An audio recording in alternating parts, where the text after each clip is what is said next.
Unacheza na una D moja.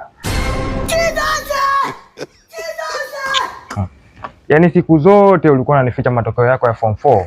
Kumbe matokeo yenyewe ndo haya. D moja. Nikitazama diploma na certificate kusoma ni bei kubwa sana. Na kwa D moja, utoboi. Hamna chuo kitakachokukubali kirahisi. Utanipa mimi shida mzazi wako tu.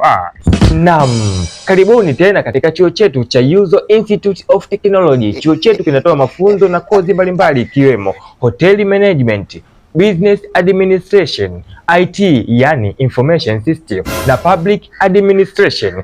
Kozi hizi unasoma ukiwa na D2 tu, yani ukiwa na D2, diploma na certificate umeipata bure kabisa. Hii jao, hata D2 zenyewe sina. Karibuni katika chuo chetu. Chuo chetu kipo Mwenge na Sinza Mapambano. Karibuni sana, kwani hapa kwetu ajira na uzoefu wa viwanda ni uhakika. Haya, umeona chuo hiki? Chuo kinahitaji D2, wewe una D1. Nakupeleka wapi sasa mimi Nakupeleka wapi mtoto jamani? Mimi nishachoka mtoto. Mzee, samani, umesema mwanao ana D1? Ana D1.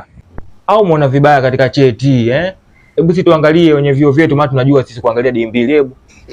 Hebu nione. Hii ni D1 baba. Angalia mwenyewe. Labda nyinyi mnaweza mkampokea. Naomba mumpokee. Namwambia heri. Pitisha vizuri chini ya TV hapo, tunachukua, mimi nachukua tu Kwanza nione. Labda muona vibaya wewe mzee wewe. Anaojua kuangalia D2. Civics F. History F. Geography F. Kiswahili D. Ana D1 tu. Mpokeeni baba. Aisee, hata sisi tumtaki katika chuo chetu. Hapana, shikeni cheti chenu bwana.